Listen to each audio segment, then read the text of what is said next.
రంగారెడ్డి జిల్లా షాబాద్ మండలం దైవాలగూడలో జరిగిన సామూహిక హత్యలతో తెలుగు రాష్ట్రాలు ఉలిక్కిపడ్డాయి. పోక్సో కేసులో బెయిల్పై విడుదలైన రాజ్ కుమార్ అనే వ్యక్తి తనపై కేసు పెట్టినందుకు ప్రతీకారంగా ఒకే కుటుంబానికి చెందిన ముగ్గురిని దారుణంగా హత్య చేశాడు. ఆ వెంటనే తన కుటుంబ సభ్యుల్ని కూడా హత్య చేశాడు. ఇలా గంటల వ్యవధిలో 6గురిని పొట్టనబెట్టుకున్న ఉదంతం సంచలనం సృష్టించింది. హత్యలు జరిగిన తీరు, దర్యాప్తులో వెలుగులోకి వస్తున్న వివరాలు వెన్నులో వణుకు పుట్టించేలా ఉన్నాయి.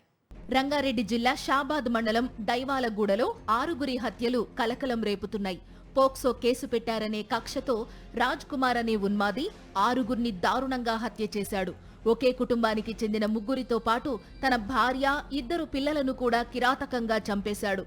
7 ఏళ్ల కిందట సరితను ప్రేమ వివాహం చేసుకున్నాడు రాజ్ కుమార్. దైవాలగూడకే చెందిన బాలికను ఇటీవల ప్రేమ, పెళ్లి పేరుతో వేధించినట్టు తెలుస్తోంది.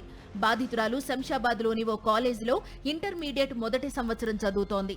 రాజ్ కుమార్ వేధింపులు ఎక్కువ కావడంతో బాలిక తల్లి పోలీసులకు ఫిర్యాదు చేసింది. దీంతో మే 16న రాజ్ కుమార్ పై పోక్సో కేసు నమోదయ్యింది. మే 26న అరెస్టు చేసి రిమాండ్కు తరలించారు. అయితే 7 ఏళ్లలోపు శిక్ష పడే సెక్షన్లపై కేసు నమోదు చేయడంతో బెయిల్పై బయటకొచ్చాడు రాజ్ కుమార్. శుక్రవారం రాత్రి 11 గంటల సమయంలో రాజ్ కుమార్ కారులో బాధిత బాలిక ఇంటికి చేరుకున్నాడు. ఆ సమయంలో బాలికను తనతో తీసుకెళ్లేందుకు ప్రయత్నించగా ఆమె కుటుంబ సభ్యులు అడ్డుకునేందుకు యత్నించినట్లు తెలుస్తోంది. అయినప్పటికీ బలవంతంగా బాలికను కారులో ఎక్కించుకుని 3 కిలోమీటర్ల దూరంలోని గ్రామ శివారులోని చెరువు సమీపానికి తీసుకెళ్లాడు. అక్కడ బాలికపై అత్యాచారం చేసిన అనంతరం ఆమె గొంతు కోసి అత్యంత దారుణంగా హత్య చేశాడు. హత్య అనంతరం అక్కడి నుంచి నేరుగా మళ్లీ బాలిక ఇంటికే చేరుకున్న రాజ్ కుమార్ ఇంట్లో ఉన్న 2 ఆడవాళ్లపై కత్తితో దాడి చేసి హత్య చేశాడు. అక్కడి నుంచి రాజ్ కుమార్ నేరుగా తన ఇంటికి వెళ్లాడు. పిల్లలను చూడాలని ఉంది, తలుపు తీయమని అడిగాడు. తలుపు తీసిన భార్యపై విచక్షణారహితంగా దాడి చేశాడు.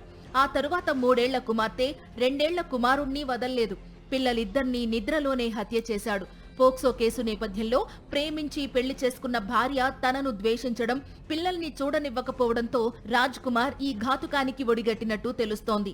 ఇలా 6 హత్యలు చేసిన రాజ్ కుమార్ కారులో అక్కడి నుంచి పరారయ్యాడు. వెళ్లే ముందు తన తల్లిదండ్రులకు ఫోన్ చేసి 6గురిని చంపానని, తాను కూడా ఆత్మహత్య చేసుకుంటానని చెప్పి ఫోన్ స్విచ్ ఆఫ్ చేశాడు. రాజ్ కుమార్ తండ్రి పోలీసులకు సమాచారం ఇవ్వడంతో విషయం వెలుగులోకి వచ్చింది. రాజ్ కుమార్ చేతిలో దారుణంగా హత్యకు గురైన బాధితుల కుటుంబ సభ్యులు, బంధువులు షాబాద్ మండల కేంద్రంలో భారీ ఆందోళనకు దిగారు. న్యాయం చేయాలని డిమాండ్ చేస్తూ రహదారిపై బైఠాయించారు. ఘటనా స్థలానికి చేరుకున్న జిల్లా కలెక్టర్ నారాయణ రెడ్డి ఆందోళనకారులతో చర్చలు జరిపారు. ఈ క్రమంలోనే చేవెళ్ల ఎమ్మెల్యే కాలే యాదయ్య అక్కడికి చేరుకున్నారు. షాబాద్ ఎస్ఐని సస్పెండ్ చేసినట్లు చెప్పడంతో ధర్నా విరమించారు. బాధిత కుటుంబాన్ని ప్రభుత్వం తరఫున అన్ని విధాలుగా ఆదుకుంటామని కలెక్టర్ హామీ ఇచ్చారు. మరిన్ని అప్డేట్స్ కోసం ఛానల్ ను సబ్స్క్రైబ్ చేయండి. నోటిఫికేషన్స్ కోసం బెల్ ఐకాన్ పై క్లిక్ చేయండి.